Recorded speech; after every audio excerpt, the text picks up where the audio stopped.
دیکھ لو. اگر تم جوان ہو تو حضرت مولا کائنات مصطفیٰ جان رحمت صلی اللہ تعالی علیہ وسلم کے غار حرا کے گوشہ نشین کو دیکھ لو. اگر تم سپہ سالار بننا چاہتے ہو تو کمانڈر ان چیف بدر و حنین کو دیکھ لو. اگر تم پاکیزہ قائد بننا چاہتے ہو, جنگ میں شکست کھا رہے ہو, تو بدر و حنین کے والد سے وجود میں آنے والی جنگوں کو دیکھ لو.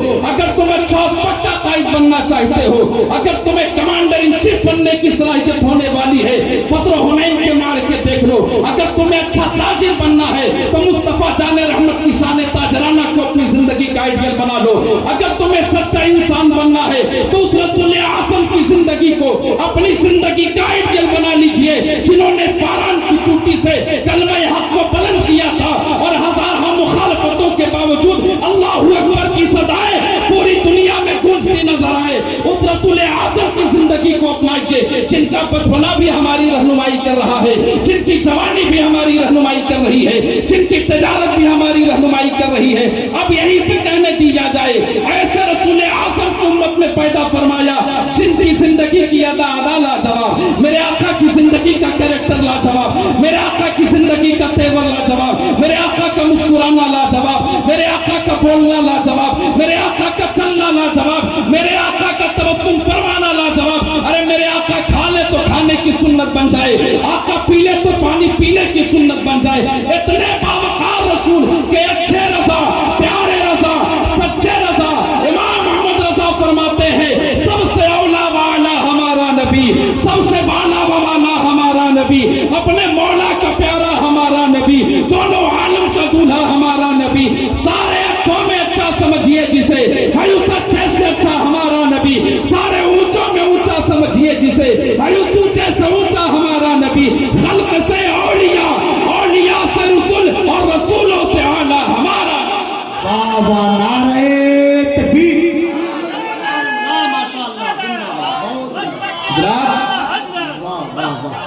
اتنے مقدس رسول اعظم کی امت میں اللہ نے ہمیں اور آپ کو پیدا ہونے کا شرف عطا فرمایا ہے.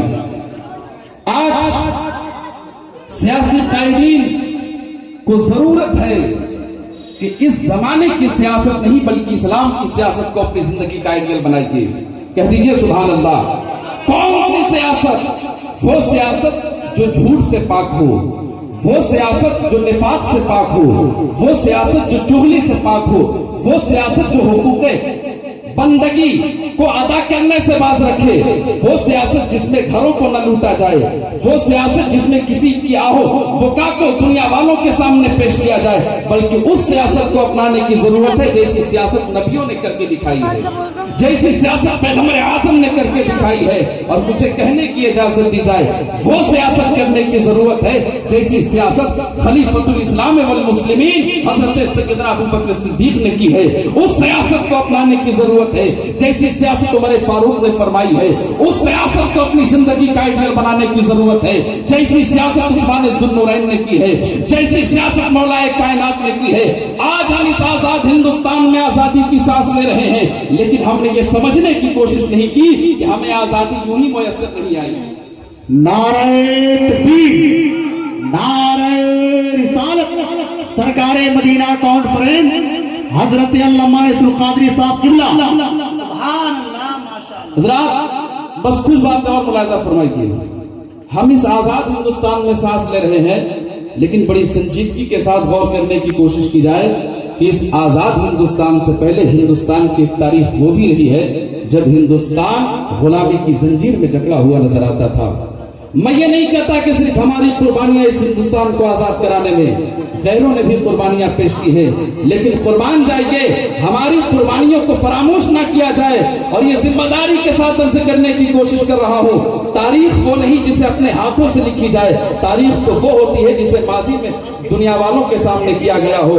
اگر آج کتابوں کے پنے سے ہماری تاریخ کو ختم کر کے اپنی تاریخ جھوٹی رقم کرنے والوں نے اگر یہ سمجھ لیا کہ حقیقت ہم تاریخ لکھ رہے ہیں, تو وہ تاریخ تو نہیں کہا جا سکتا ہے بلکہ جو چاہے وہ کہا جائے. آپ ملاحظہ فرمائیے اس آزاد ہندوستان سے پہلے غلامی کی جکڑے ہوئے ہندوستان کی تاریخ کا جائزہ لیجئے. علماء کرام صرف مسجد اور مدارس کے ممبروں تک محدود نہیں ہوتے، بلکہ ضرورت پڑتی ہے تو ہندوستان کو آزادی بھی دلائی جاتی ہے، اور ضرورت پڑتی ہے تو قرآن کو بھی بچایا جاتا ہے. اور اسلام کے شہزادوں کی تاریخ یہ رہی ہے، اگر ایک طرف ہندوستان کے سنویدھان کو بچایا ہے تو دوسری طرف قرآن کو بھی بچانے کی بات کی ہے. کون نہیں جانتا حضرت مرزا مظہر جانے جانا کو؟ اگر ایک طرف اسلام کو بچایا ہے تو ہندوستان کے سنویدھان کو بھی بچایا ہے. ارے کہہ دیجئے نا سبحان اللہ. مت مدارس کو ٹارگٹ کرنے کی کوشش کی جائے.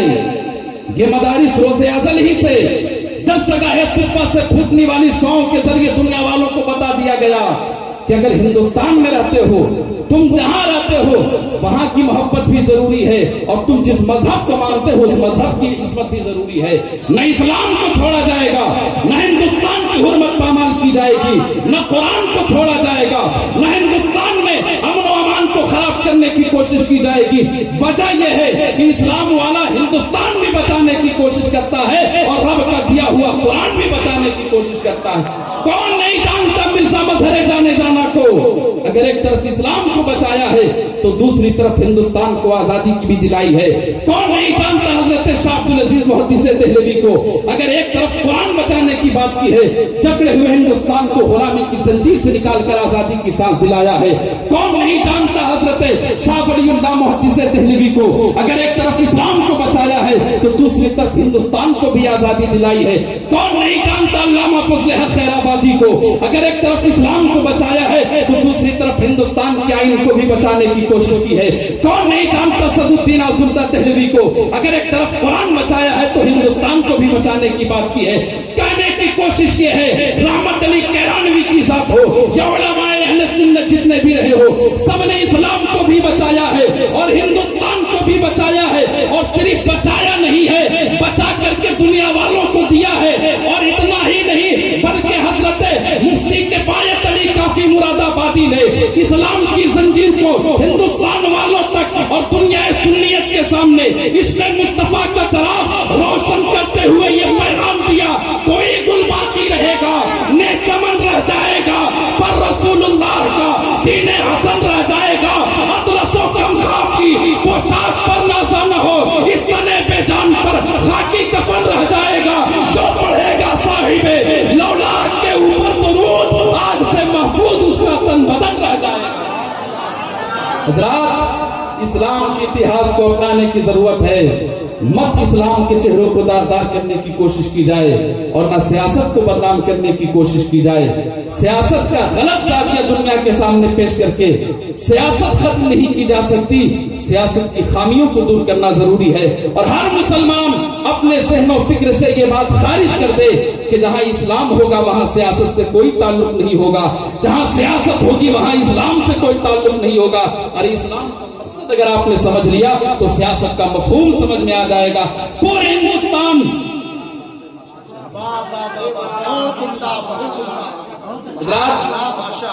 ہندوستان کی تاریخ کا جائزہ لیجئے. اگر آپ کو میں بتاؤں، وقت اتنا نہیں کہ میں آپ کو بہت زیادہ بیان کر سکوں، لیکن بس کچھ باتیں ملاحظہ فرما لیجئے. جب ہندوستان غلامی کی زنجیر میں جکڑا ہوا تھا اور اپنے گھر کی کوئی بات نہیں جو سچے مورخ کے قلم سے مجھ تک پہنچا ہے میں آپ تک پہنچانے کی کوشش کر رہا ہوں. ہندوستان کو آزادی دلانے میں تقریباً 1864 65 66 67 کی تاریخ میں، پورے آزادی ہند کی تاریخ میں 22,000 علماء نے قربانیاں پیش کی ہیں. دہلی گیٹ سے لے کر کے لاہور کے پشاور تک کوئی خوش قسمت درخت ایسا نہیں تھا جس پر ایک یا دو علماء کو سولی پر نہ لٹکایا گیا ہو. ایک دن میں 80 علماء کو پھانسی دی جاتی تھی. اب علماء کو ہندوستان سے باہر کرنے کی بات کی جا رہی ہے، مدارس کو ختم کرنے کی بات کی جا رہی ہے. لیکن ہوش کے ناخن لے، یہی قوم مسلم ہے جو 5 لاکھ تقریباً تعداد میں اس ہندوستان کو آزادی دلانے میں اپنے خون جان کی قربانیاں پیش کی ہے. ضرورت ہے تاریخ کے پنوں کو پڑھنے کی، اور ضرورت ہے اتہاس کو صحیح معنوں میں دنیا کے سامنے پیش کرنے کی. میں ہرگز یہ نہیں کہتا کہ صرف ہماری قربانیاں رہی ہیں، لیکن جہاں اوروں کی قربانیاں رہی ہیں، ہمارے بھی 5 لاکھوں کی جانیں گئی ہیں، ہمارے بھی 22,000 علماء کی قربانیاں ہیں.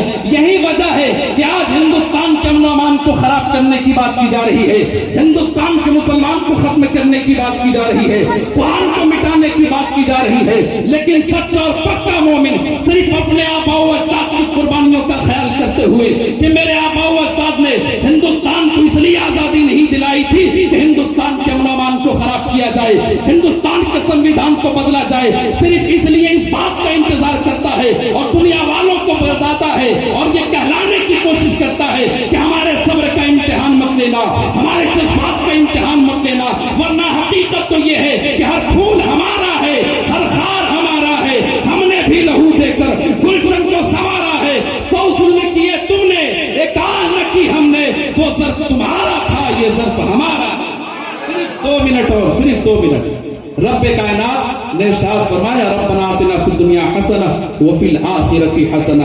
آج ضرورت اس بات کی ہے کہ ہم قرآن کو اپنی زندگی کا آئیڈیل بنائیں۔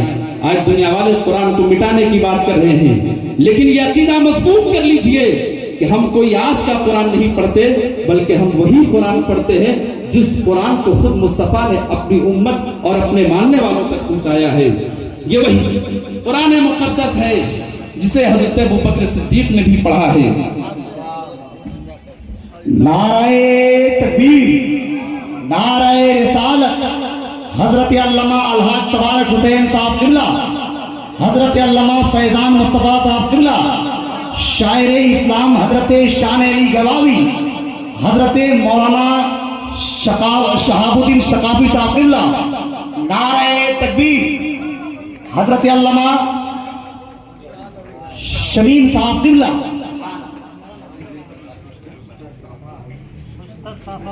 درود پاک پیش کر لیجیے، اللہم صلی علی سیدنا